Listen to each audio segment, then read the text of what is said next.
Hello and welcome to video number 3 of the series We're All in This Together.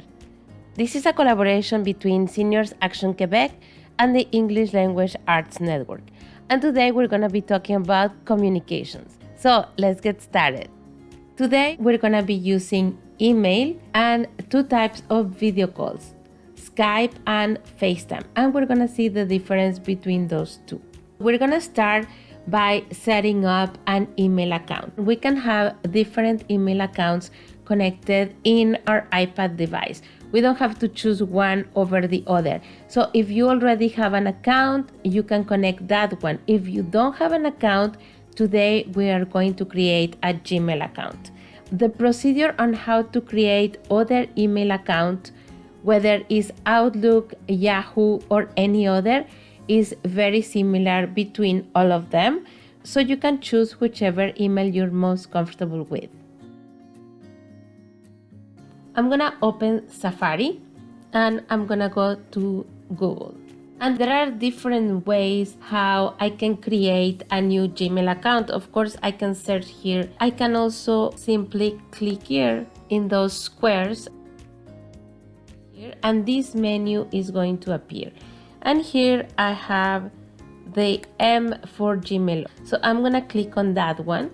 I'm gonna tap here where it says create account.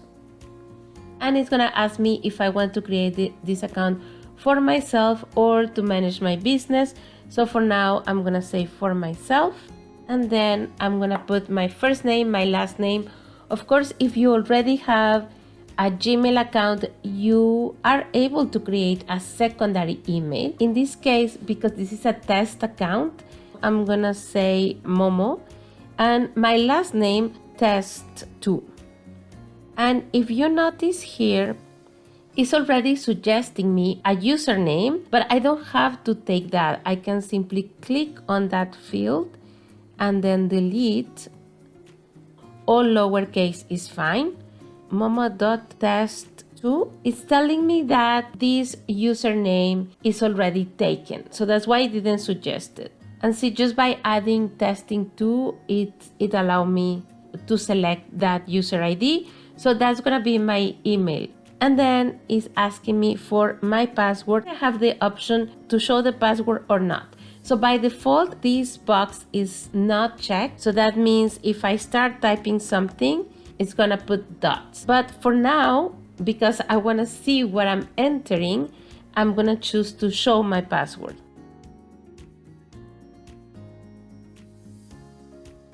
One important thing is to select a password that has letters. We should have a mix of uppercase and lowercase characters all over our password. We should also include numbers and special characters. And what do I mean by special characters? Well, these are the ampersand, the star, the brackets, the dot, underscore, dash. So all of these are special characters. Also, computers are getting faster and better. In 2022, I will say choose a password of 15 characters or more. So I will say double that 8-character recommendation. It's also a good advice to choose words that make no sense, are not in a dictionary, or to use words of different languages. It's a little bit more difficult to guess the password. And these two passwords, they have to match. They do match. And I'm gonna put next. So now it's welcoming me to Google and it's asking me for my phone number. You can skip this section, but you have to either give a phone number or a second email address, because this is gonna be how you recover this account in case you forgot your password. So you can choose. You can either put your phone number or your recovery email address, and that's why they're gonna send you a link and a message with a code that you have to enter to prove that it's really you who is trying to reset the password and not somebody else. When it comes to my birthday, I always put anything. And gender also, you can say rather not say, or you can put your gender. And then I'm gonna click next. And now it's gonna verify my phone number. And these are those kind of numbers that you receive on your phone that you should never give to anybody. That's very important to remember. And then I'm gonna click on verify. I'm just gonna skip all this part now. And then these are the privacy terms, and you can read through all of these. And then I'm gonna put I agree. Now I have my Gmail account, but it's asking me, or is telling me that I can get the Gmail app. You can say yes here, or just no, I'm not interested. Voila, here I am. And this is the first email that I got from Google. So if I want to close that tab, I go up to the 4 squares on the top right, and here I can close this one, and this brings me back to my Safari desktop. So let's say I want to go to Google again, and if I click on it, it's telling me that it is now connected to Momo Test 2, and my email address here is momo.testing2@gmail.com. And here I can add another account, or I can sign out. And now we're gonna go to the App Store here at the bottom where it says search. And I'm gonna look for Gmail.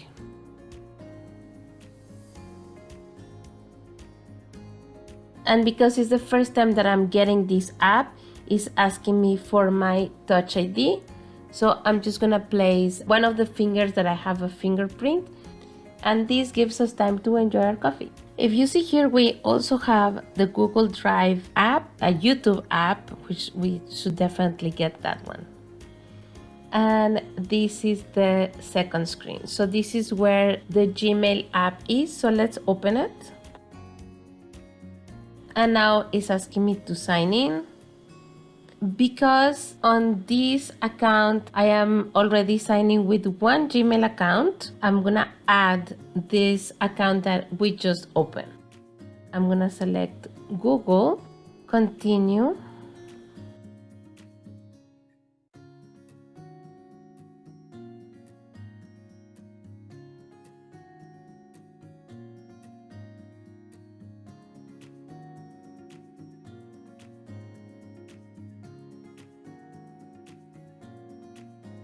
And there it is. Now I'm connected. I have 2 accounts in this device. I have Momo Test 2. This is the account that we just opened. And I have my other Gmail account. And I can add another one if I need to. So for now, I'm gonna say done. Before we start exploring, I want to mention what are these icons that we see here on the left.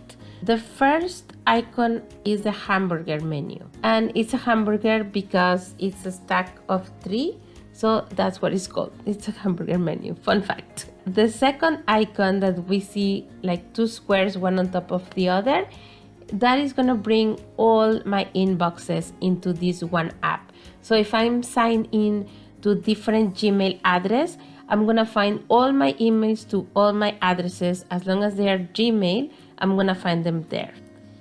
Then this one is gonna bring only this single Gmail account, and the 2 little people, these are the social, and then these are ads or promotions. So I'm gonna go back to only this inbox, and now we are going to compose. And I was switching on those ones just by tapping my finger on top of those icons. And now at the bottom you can see that it says the word compose with a little pencil on the side. So we're gonna click on that one to compose our first email. So I'm gonna send an email to myself, to my other account. I'm gonna say, hey, I have a new email. If you see, it's completing the sentence, so I can just swipe to complete.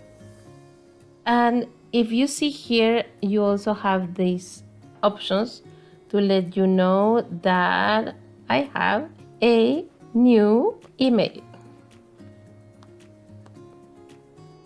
address. And to send, I'm gonna click on the little triangle pointing right.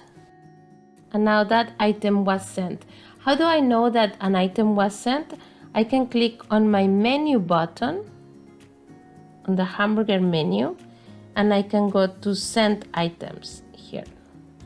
And this is very useful because I can just take that email and forward to a second friend. So I just do forward, and I'm just gonna delete.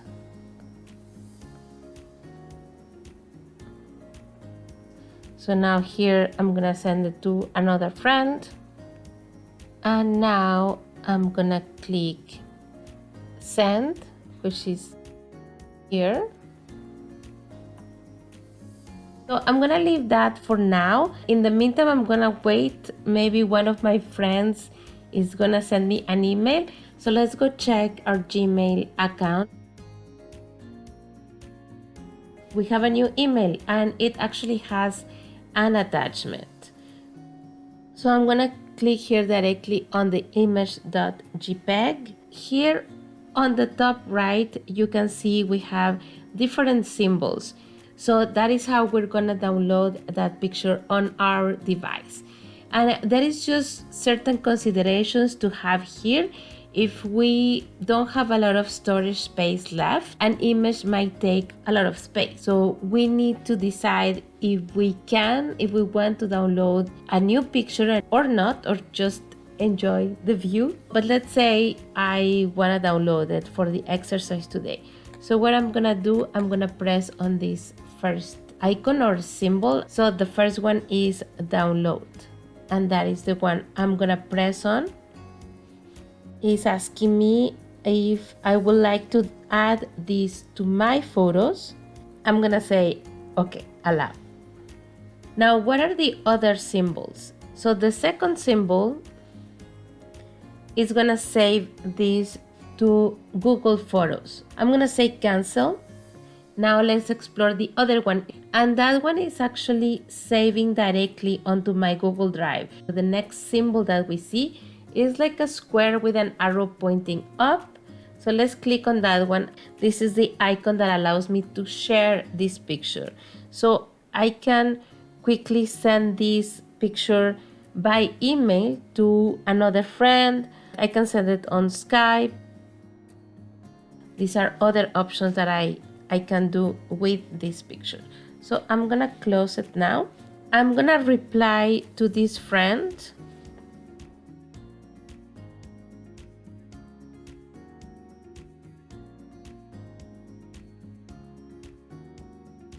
If you see here, we have 3 symbols on top of this email when I'm composing. So the symbol in the middle is if I want to send this email right away. But to the left side, we have a little paper clip, and that is to attach an image. So let's do that. So I'm gonna click on that, allow access to all photos. These are all my pictures. I'm gonna send a coffee. And now I'm gonna click send. And let's say I want to star this message because it was important for me. So I just click on the little star, and then I can always go to my star messages. And here I'm gonna find only the messages that I click on the star. So this is just a quick way to organize your messages, especially when you have important emails that you want to access quickly, and maybe they're just important for a certain period of time. So that is a quick way to have them in a separate folder, very easy to find. And then once you did that action that was important, then you unstart them and they will go back, or you can start them again. But let's move on.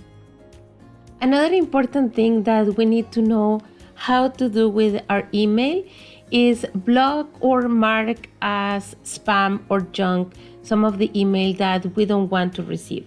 And there is an important difference between what is spam or junk, and this is just unsolicited email. So those ones, they are harmless, they just take space on our email. There is a second kind, and this is the kind that we need to be a little bit more careful with. It's called the phishing emails. These are emails that are sent with malicious attempt to extract some important information. For example, credit card numbers. They can even go as far as requesting us to send our social insurance number. So personal information that is really sensitive and that we should not give to anybody. So let's go check our emails and block or send those to the trash. First, we're gonna go to our Gmail, and it might look a little bit different in each email provider, but you will find your way around very easily. So I'm gonna open my Gmail. Right now, I don't have any spam or any phishing email. So I'm just gonna do this exercise with emails that I received that I know they're not spam, but let's do this exercise. So on the top right, you can see the 3 dots. So I'm just gonna tap on it. And right here, we can report as spam. This means this is trash email. I just, I don't want to keep it. It's unsolicited. I want to get rid of it. So I'm going to go ahead and report it as spam. Where is it going to go? It's going to go on the spam folder. I'm going to tap on the hamburger menu and then go to spam right here at the bottom. And this is where this email went. If I did that by mistake and this email is actually not spam, I can just tap where it says report not spam.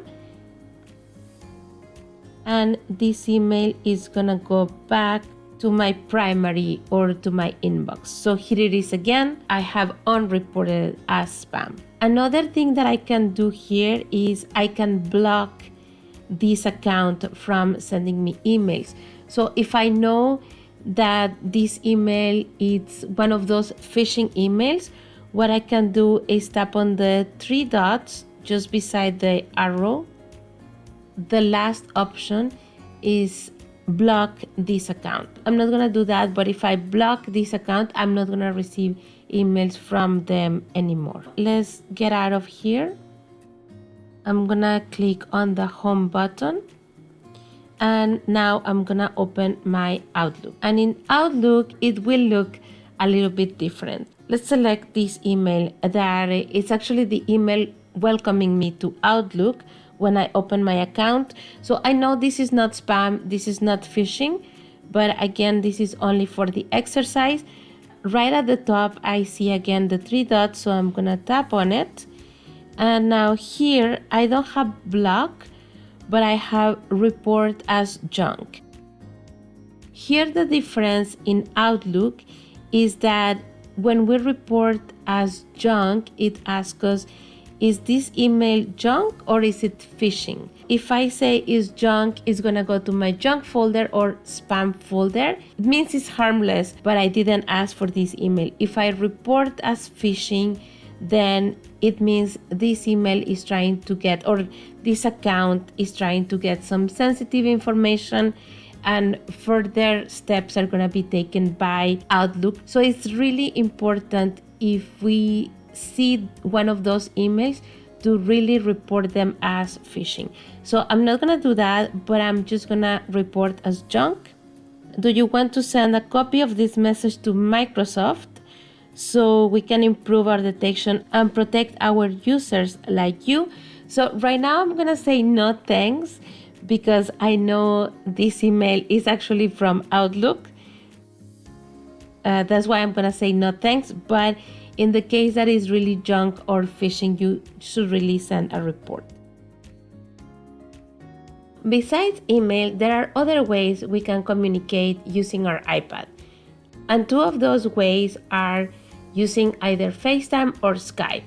FaceTime is one of the applications that already come in our iPad, but Skype, we need to install it. So I already had installed Skype, but let's go through the exercise and download it again together. So for that, I'm gonna go to the App Store, search, and I have Skype for iPad is the first option that I get here. If you see here, I already have a little cloud with an arrow because I had downloaded it previously. But if you have never downloaded Skype, you're gonna get something like Get. We are going to install this one. So I'm gonna get out of there. Skype is gonna start downloading on our second screen. Now it's done, and I'm gonna take it, I'm gonna tap on it, and I'm gonna drag it to the next screen, and I'm gonna place it right there. And then tap on it again. So now I have FaceTime, Skype, and my Outlook email and my Gmail. So let's open Skype and see what happens. Let's sign in or create an account. So what I'm gonna use here is a Microsoft account, which is either a Hotmail account or an Outlook account. So I have prepared already an Outlook account for this, but you can always choose create one account.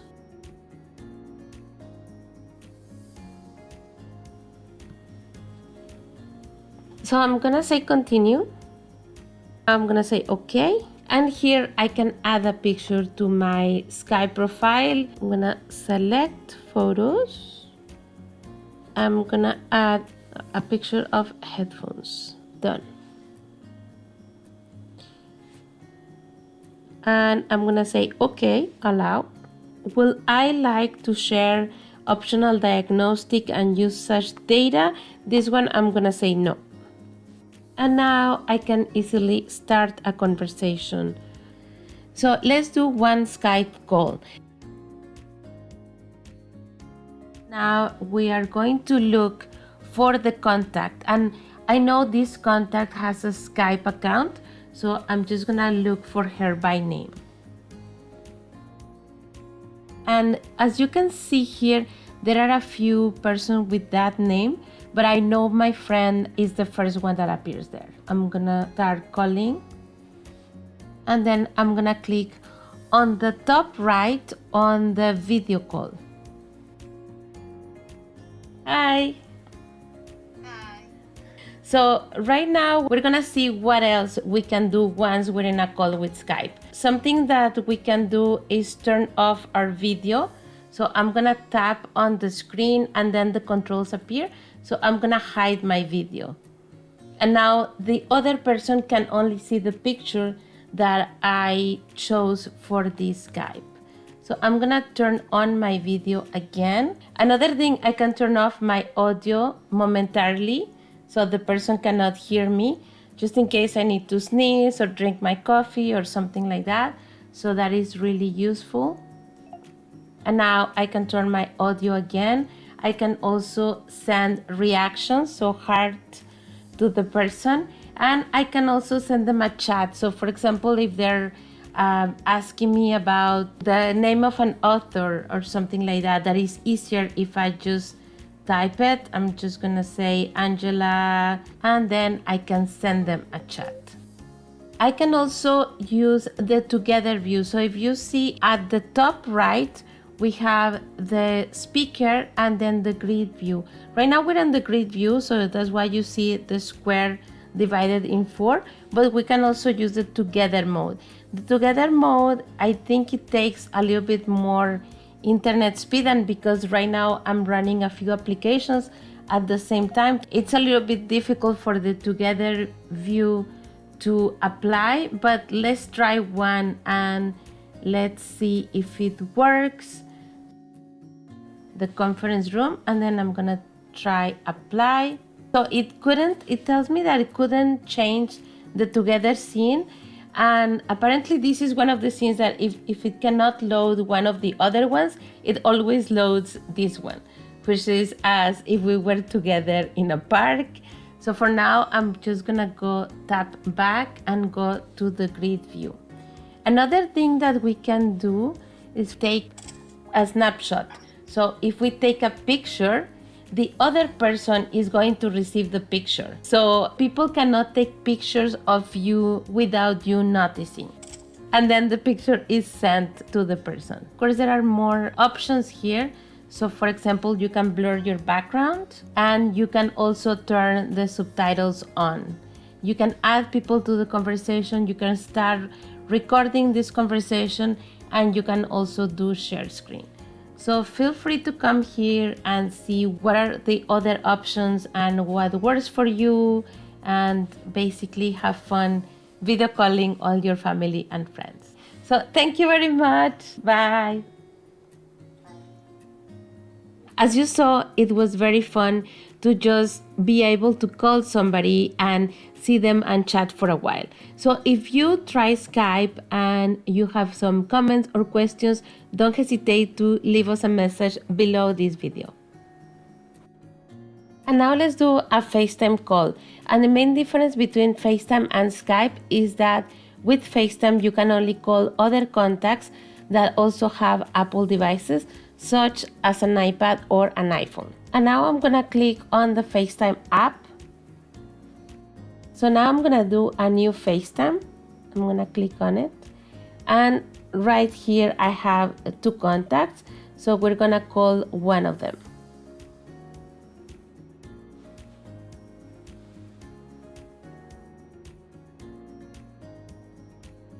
Hello there. Hi, how are you? Very well. How are you? Very well, thank you. Thank you for accepting my call. We are just recording this video and showing how easy it is to do a FaceTime call. So thank you. I'm gonna tap on the screen just to show the controls. So at the bottom right of my screen, I have a control panel, so I can chat with my contact. And when we are done chatting, I can click on their picture again, and that brings again our 2 pictures together. If I click again on the screen, I can put the speaker on or off or on. Right now the speaker is on. I can also mute my microphone. So now my contact cannot hear me. And unmute the microphone. And I can close the camera or open the camera again. And the share screen button is deactivated. So yeah, those are the controls that I wanted to show you today. Thank you very much. Bye. So as you saw, it's very simple to do a FaceTime call. Thank you very much for following along this video. Our next video will be on social media. But in the meantime, if you have any questions, don't hesitate to leave us a comment below this video. Until next time.